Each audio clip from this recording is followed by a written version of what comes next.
रात्रीच्या वेळेला अचानक गाडी अडवणे, गोळ्या त्याला खडाखडा झाडणे आणि त्याला मारून टाकणे. मग ह्याचा दुश्मन तर दुसरा कोणी नाही तर मग कोण असेल? तर प्रोफेशनल रायव्हलीमधून झाला असावा आणि मग त्याच्यामध्ये हा एक स्पर्धक आहे मोठे गावकर त्याचा, म्हणून कदाचित मोठे गावकरांनी असं केलेलं असावा हा संशय घेऊन त्याचं मला वाटते प्रथम FIRमध्ये नाव वगैरे घालण्यात आलं होतं. पैसा कमवण्याची एक लालसा निर्माण झाली. ही लालच नको, पैसा कमवला सगळ्यालाच कमवासा वाटतो. हाचा बाजार याने मांडला, हा दुर्दैवाचा भाग आहे. खरं म्हणजे शिक्षण क्षेत्रामध्ये बाजार मांडायला नको आहे. बाजार मांडत असताना शिक्षण क्षेत्रातला बाजार नको. आणि हे विद्या अर्जनाचं क्षेत्र आहे. इथे विद्यार्थी अनेक घडत असतात. इथे विद्यार्थी डॉक्टर, इंजिनियर, अहो किती चुकीचा शब्द वापरतात. लातूर हे शिक्षणाची पंढरी तर झालीच आहे, त्याच्यासाठी इथं स्पर्धा सुरू झाल्या. मग यामधूनच क्लासेस सुरू झाले आणि मग त्यामधूनच पैसा कमवण्याची एक लालसा निर्माण झाली. ही लालच नको, पैसा कमवला सगळ्यालाच कमवासा वाटतो, मिळावा पण वाटतो. पैसा हा जीवनातला अविभाज्य घटक जरी असला तरी तो मिळावाच, पण चांगल्या मार्गाने मिळाला पाहिजे किंवा शिक्षणी पेशात म्हणला. आत्ता आपण म्हणालात की शिक्षक पेशाला ही शोभणारं किंवा असं शिक्षण क्षेत्रामध्ये काय साधेपणा आहे ते. मी असं म्हणेन, ज्यांना शिक्षक व्हायचं आहे त्यांनी या सगळ्या गोष्टीला नकार दिला पाहिजेत. मग त्याच्यामध्ये आपण म्हणतो ना की बऱ्याचशा गोष्टी आहेत. शिक्षक, जज या ज्या 2 नोकऱ्या आहेत, तर ह्या नोकऱ्या करण्याच्या अगोदरच त्यांनी ठरवावं की मला शिक्षक व्हायचे किंवा जज. आणि मग शिक्षक जज झाल्यावर त्याला इतर शिक्षकाचं चारित्र्य काय असू शकते त्याच्या पलीकडे जाऊन त्याला वागता येणार नाही. आणि मग ते वागला तर तो शिक्षक असणार नाही. 2018चं हत्याकांड घडलं ते सुद्धा ह्या क्लासेसच्या क्रॅशेसमधूनच घडलं. एकमेकाची जी चढाओढ लागली होती प्रसिद्धीची त्याच्यामधूनच घडलं होतं. नेमकं काय हत्याकांड होतं त्या मूळ मुद्द्यावर येणं गरजेचं आहे.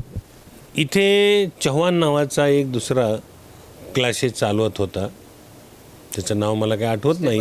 स्टेप बाय स्टेप तो एक खालच्या समाजातला मुलगा होता आणि त्यांनी अतिशय प्रामाणिकपणे चांगली क्लासेस चालवले आणि चांगले टीचर ठेवून त्यांनी क्लासेस चालवत होता. तो काय स्वतः प्राध्यापक नव्हता, पण त्यांनी चांगली महाराष्ट्रातले नामवंत टीचरला बोलून त्यांना चांगलीशी सॅलरी देऊन किंवा ऑनरियम देऊन त्यांनी ते शिक्षण चालू. मग हा पगडा वाढत चालल्यामुळं रॅव्हलरी आली ना, प्रोफेशनल रॅव्हलरी आली.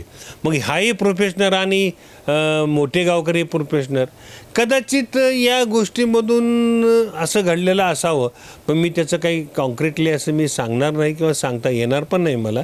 सुद्धा संशयित म्हणून मोठ्या गावकरकडं पाहिलं जातं. होतं ना संशयित म्हणजे गृहीत धरलं होतं की बाबा ह्याचा दुश्मन कोण आहे. रात्रीच्या वेळेला अचानक गाडी अडवणे, गोळ्या त्याला खडाखडा झाडणे आणि त्याला मारून टाकणे. मग ह्याचा दुश्मन तर दुसरा कोणी नाही तर मग कोण असेल? तर प्रोफेशनल रायव्हलीमधून झाला असावा आणि मग त्याच्यामध्ये हा एक स्पर्धक आहे मोठे गावकर त्याचा, म्हणून कदाचित मोठे गावकरांनी असं केलेलं असावा हा संशय घेऊन त्याचं मला वाटते प्रथम FIRमध्ये नाव वगैरे घालण्यात आलं होतं. पण त्याचं पुढे काय झालं मला तितकंसं काय माहिती नाही आहे.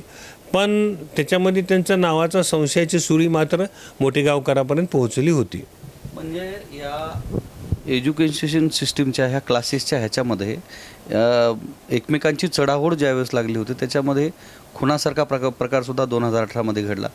शिक्षण क्षेत्रामध्ये लोक या पद्धतीनं आपण एक विधितज्ञ आहात, ज्येष्ठ विधितज्ञ म्हणून आपल्याकडे पाहिलं जातं. शिक्षण क्षेत्रामधले लोक असे गुन्हेगारी प्रवृत्तीकडे वाळतात. त्यावेळेस खुनाचं प्रकरण आणि आत्ता हे पेपरफुटीचं प्रकरण, ज्याच्यामुळं ते लातूर पॅटर्नचं नाव कुठंतरी खराब होताना पाहायला मिळते. हे बघा निश्चितच आहे.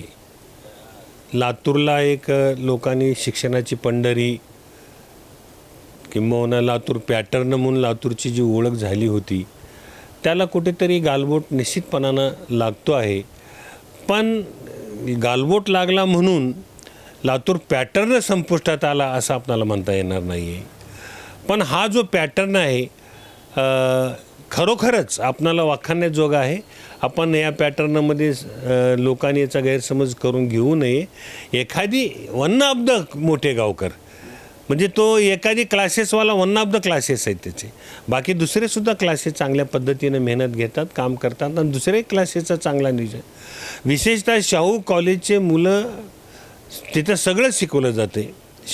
राजश्री शाहू महाविद्यालयामध्ये तिथला मुलगा कुठल्याच क्लासेसला जात नाही आहे, पण तिथली सुद्धा संख्या 100, 150, 200 वर्षाकाठी मुलं डॉक्टरला, इंजिनिअरिंगला जातात. हा सुद्धा लातूर पॅटर्नच आहे ना. केवळ हे क्लासेस घेतात म्हणूनच नाही आहे. दयानंद शिक्षण संस्थेमधून सुद्धा वर्षाकाठी 100, 125 मुलं इंजिनिअरिंगला, डॉक्टरला जातात. ते सुद्धा लोक मेहनत घेतात.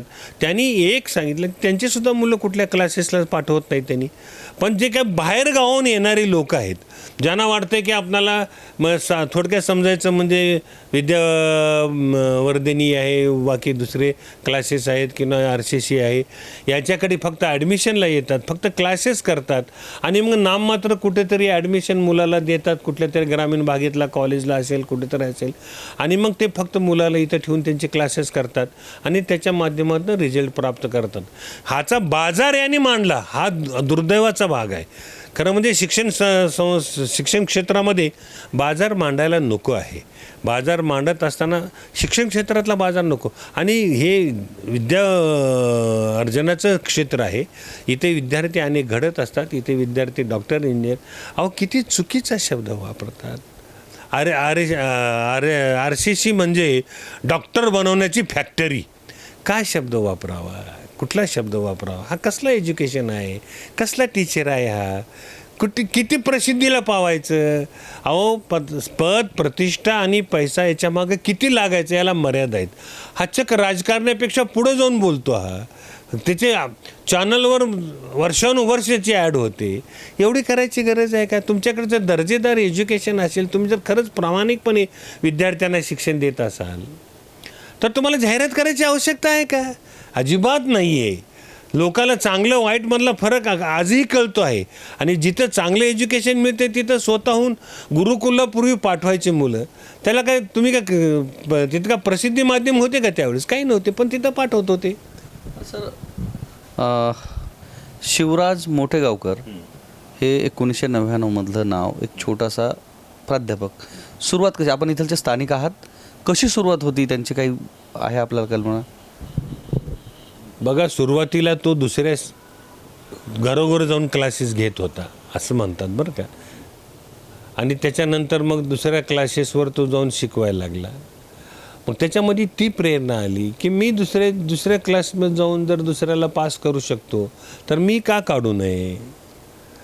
मग त्याची तशी आर्थिक सुबत्ता नव्हती त्यावेळेस. मग त्यांनी छोट्या क्लासपासून सुरुवात केली. मग आणि स्वतः मेहनत घ्यायचा त्यावेळेस. आता तो भाडोत्री शिक्षक लावून शिकवतो, नामवंत शिक्षक घेऊन शिकवतो, करोडो रुपयाचं पॅकेज शिक्षकांना देतो आणि त्यांच्यामार्फत ही आदर्श कॉलनीमध्ये सुद्धा मोठेगावकरचं घर मोठ्या दमदारपणे मोठ्या रुबाबामध्ये उभं राहते हे दिसते आम्हाला तिथे सुद्धा. म्हणतात, मी काय त्याचं कागदपत्र शहानिशा केलं नाही, पण तुम्हाला चौकशी केली तर निश्चित त्या आदर्श कॉलनीमध्ये तुम्हाला दिसून येईल की त्यांचं मोठं एक 10 कोटीचं बांधत असलेलं घर. मी म्हणतो की शिक्षकाला एवढं करायचं आहे काय?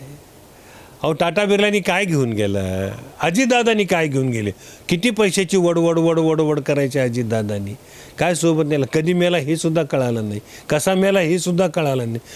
तुका याचसाठी केला होता 18 शेवटचा दिवस गोड व्हावं म्हणते तुकाराम.